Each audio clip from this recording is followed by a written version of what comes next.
नमस्कार। आकाशवाणी देहरादून से प्रादेशिक समाचारों के साथ मैं जयवीर सिंह।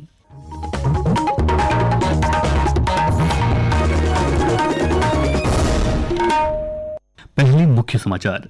इसरो ने अमेरिका के ब्लूबर्ड ब्लॉक 2 संचार उपग्रह का सफल प्रक्षेपण किया।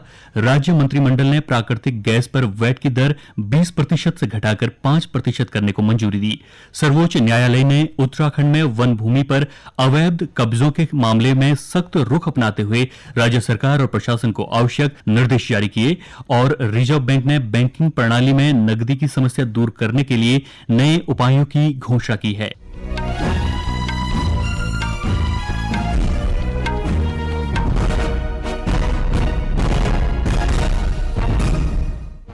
अब समाचार विस्तार से। भारतीय अंतरिक्ष अनुसंधान संगठन इसरो ने अमेरिका की AST स्पेस मोबाइल द्वारा निर्मित ब्लूबर्ड ब्लॉक 2 संचार उपग्रह का सफल प्रक्षेपण किया है। इसे आज सुबह 8:55 पर आंध्र प्रदेश के श्रीहरिकोटा स्थित सतीश धवन अंतरिक्ष केंद्र के दूसरे प्रक्षेपण केंद्र से प्रक्षेपित किया गया। ब्लूबर्ड ब्लॉक 2 का उद्देश्य अंतरिक्ष आधारित सेलुलर ब्रॉडबैंड को सीधे बिना किसी बदलाव के स्मार्टफोन तक पहुंचाना है, जिससे दूर दराज के क्षेत्रों में कनेक्टिविटी में क्रांतिकारी बदलाव आएगा। प्रधानमंत्री नरेंद्र मोदी ने आज भारतीय अंतरिक्ष अनुसंधान संगठन इसरो को LVM-3M6 मिशन के सफल प्रक्षेपण पर बधाई दी।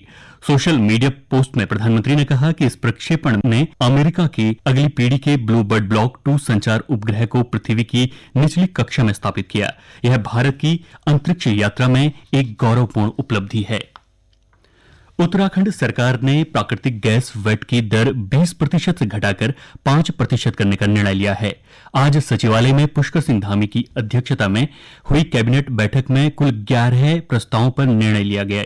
मंत्रिमंडल ने उपनल कर्मचारियों को समान कार्य के लिए समान वेतन के मामले को मंत्रिमंडलीय उप समिति को सौंपने का फैसला लिया। आपदाग्रस्त धराली और आसपास के क्षेत्रों में सेब उत्पादकों को राहत देते हुए रॉयल डिलीशियस सेब का मूल्य 51 रुपये और रेड डिलीशियस सेब का मूल्य 45 रुपये प्रति किलो तय किया गया, जिसे संबंधित विभाग खरीदेगा। संस्कृति विभाग में कलाकारों और लेखकों की मासिक पेंशन 3,000 रुपये से बढ़ाकर 6,000 रुपये कर दी गई है। अटल आयुष्मान और गोल्डन कार्ड योजना में 100% लाभ देने का भी फैसला हुआ है, जबकि 125 करोड़ रुपए का बकाया राज्य सरकार वहन करेगी। चिकित्सा शिक्षा सेवा नियमावली में संशोधन करते हुए प्रोफेसर और असिस्टेंट प्रोफेसर की सेवा आयु सीमा 62 वर्ष कर दी गई है।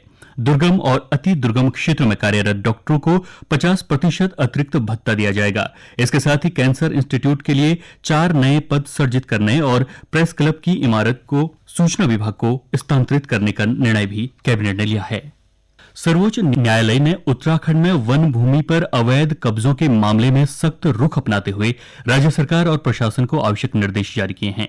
मुख्य न्यायाधीश सूर्यकांत ने मामले का संज्ञान लेते हुए सरकार से जांच समिति गठित कर विस्तृत रिपोर्ट मांगी है। न्यायालय ने स्पष्ट किया है कि अगली सुनवाई तक संबंधित भूमि पर किसी भी प्रकार के निर्माण कार्य पर पूरी तरह से प्रतिबंध रहेगा। सुनवाई के दौरान सर्वोच्च न्यायालय के निर्देश दिए कि विवादित भूमि पर कोई भी निजी व्यक्ति या संस्था किसी तीसरे पक्ष को कोई अधिकार नहीं दे सकेगी। सुप्रीम कोर्ट के निर्देशों पर प्रदेश में मुख्यमंत्री पुष्कर सिंह धामी ने कहा कि सरकार न्यायालय के आदेशों का पालन करते हुए लगातार सरकारी भूमि से अतिक्रमण हटाने का कार्य कर रही है। निश्चित रूप से हम जो भी निर्णय है उस पर हमारी सरकार और तेजी से काम करेगी। वैसे कहीं पर भी अतिक्रमण हो, किसी प्रकार का भी अतिक्रमण हो, उस अतिक्रमण को हमने शुरू दिन से एक संकल्प लिया है कि जो विधि व्यवस्था है, भारत का संविधान है, व्यवस्था है, उसके अनुरूप उसको हटना चाहिए, अतिक्रमण खाली होना चाहिए। और आपने देखा होगा कि हमने अतिक्रमण हटाने का अभियान प्रारंभ किया, लोगों को सूचना दी और अब यह अभियान इतना आगे बढ़ गया है कि 10,000 एकड़ जमीन हमारे राज्य की दृष्टि से मैं समझता हूँ कि बहुत बड़ा फिगर है। 10,000 एकड़ खाली होना अपने आप में एक बड़ा काम है और बहुत सारे लोग अब इस अभियान को देखकर स्वयं ही अपना अतिक्रमण हटा रहे हैं और आगे जहाँ भी अतिक्रमण है उस अतिक्रमण को हटाना हमारी प्राथमिकता है।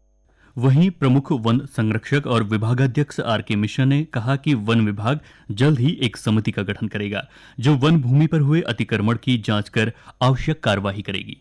माननीय सुप्रीम कोर्ट ने जो आदेश कर रहे थे कि उत्तराखंड में इंक्रोचमेंट के ऊपर कठिन कार्रवाई किया जाए, ये शासन के संज्ञान में है। कल मैं खुद शासन में थे, वहाँ डिसीजन हो गया कि इमीडिएटली कमेटी बनाया जाए। तो उसमें फॉरेस्ट डिपार्टमेंट का भी कमेटी के मेंबर रहेंगे एवं रेवेन्यू डिपार्टमेंट के भी। उस पर पूरा परीक्षण किया जाएगा कि किस प्रकार का इंक्रोचमेंट कहाँ पर हो रहा है और इसको कैसे जो खाली जगह पड़ा हुआ है किसी बंदिया को वापस दिया जाए, इसके ऊपर कार्रवाई ऑलरेडी शुरू हो चुका है। गौरतलब है कि यह मामला ऋषिकेश क्षेत्र की लगभग 2,866 एकड़ वन भूमि से जुड़ा है, जिसे उत्तराखंड सरकार द्वारा वन भूमि घोषित किया गया है। ये समाचार आकाशवाणी के देहरादून केंद्र से प्रसारित किए जा रहे हैं।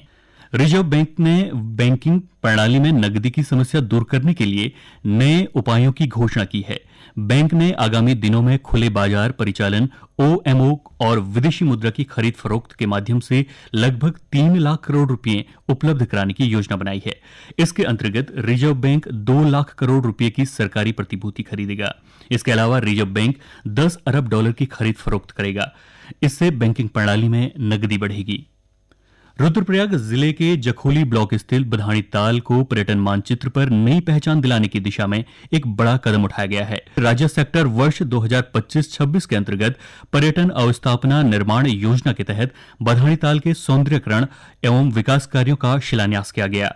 रुद्रप्रयाग विधायक भरत सिंह चौधरी और जिला अधिकारी प्रतीक जैन ने 3,36,52,000 रुपए की लागत से होने वाले विकास कार्यों का शिलान्यास किया। इस अवसर पर जिलाधिकारी प्रतीक जैन ने कहा कि बधानी ताल प्राकृतिक सौंदर्य से परिपूर्ण क्षेत्र है और यहां पर्यटन की अपार संभावनाएं हैं। उन्होंने बताया कि क्षेत्र में ट्रैकिंग मार्गों के विकास, होम स्टे को बढ़ावा देने तथा आंतरिक सड़कों के सुदृढ़ीकरण के लिए भी कार्य किए जा रहे हैं। साथ ही मयाली बधानीताल सड़क मार्ग को शीघ्र सुचारू किया जाएगा। ये जो पूरा मयाली से लेकर बधानीताल का जो सड़क है, ये जो पूरा स्ट्रेच है, ये अप्रूव भी हो चुका है और हमने यहाँ पे टेंडर भी ऑलरेडी कर चुके हैं, वर्क ऑर्डर भी हो चुका है। आप अब देख सकते हैं सड़क पे काम जो है वो चालू भी हो गया है। तो हमें उम्मीद है कि अगले 4 से 5 महीने में ये काम पूरा भी हो जाएगा। और यहाँ पे हमारे जो एक्सीएन है, एक्सीएन PMGSY, उनको भी हमने डायरेक्शन दिया है कि इसको तेज़ गति से इस कार्य को करना है। और साथ ही में शुरुआत से ही हमने PWD के एक्सीएन को भी एज अ थर्ड पार्टी यहाँ पे डायरेक्शंस दे रखे हैं कि लगातार टाइम टू टाइम इंस्पेक्शन इसका करते रहें, ताकि जो सड़क की गुणवत्ता है वो भी हमेशा अच्छे तरीके से यहाँ पे रहे।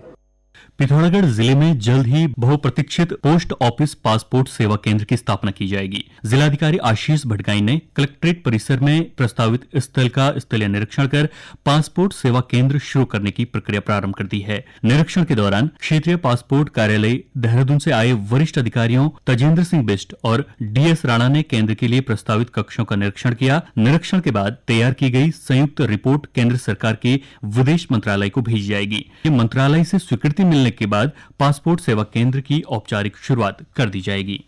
मसूरी देहरादून विकास प्राधिकरण MDDA का अवैध निर्माणों के खिलाफ अभियान लगातार जारी है। इसी क्रम में प्राधिकरण ने Shimla bypass road SR petrol pump के समीप नया गांव देहरादून में किए जा रहे अवैध व्यावसायिक निर्माण को सील करते हुए संबंधित को नोटिस जारी किया है। MDDA के उपाध्यक्ष बंशीधर तिवारी ने बताया कि जांच में यह निर्णय बिना मानचित्र स्वीकृति तथा प्राधिकरण के नियमों का उल्लंघन करते हुए पाया गया। इसके अलावा रतनपुर शिमला बाईपास रोड देहरादून में किए गए एक और अन्य अवैध व्यावसायिक निर्माण को भी सील किया गया है। उन्होंने कहा कि अवैध निर्माण नियोजन व्यवस्था को प्रभावित करने के साथ ही यातायात, पर्यावरण और जन सुविधाओं पर भी प्रतिकूल प्रभाव डालते हैं। इसी को ध्यान में रखते हुए प्राधिकरण द्वारा लगातार निरीक्षण और सख्त कार्रवाई की जा रही है। अंत में मुख्य समाचार एक बार फिर।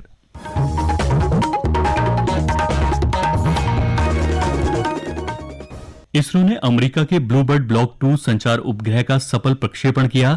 राज्य मंत्रिमंडल ने प्राकृतिक गैस पर वैट की दर 20% से घटाकर 5% करने को मंजूरी दी। सर्वोच्च न्यायालय ने उत्तराखंड में वन भूमि पर अवैध कब्जों के मामले में सख्त रुख अपनाते हुए राज्य सरकार और प्रशासन को आवश्यक निर्देश जारी किए। और रिजर्व बैंक ने बैंकिंग प्रणाली में नकदी की समस्या दूर करने के लिए नए उपायों की घोषणा की है। इसके साथ ही प्रादेशिक समाचारों का यह अंक समाप्त हुआ। अगला समाचार बुलेटिन शाम 6:30 बजे प्रसारित किया जाएगा। नमस्कार।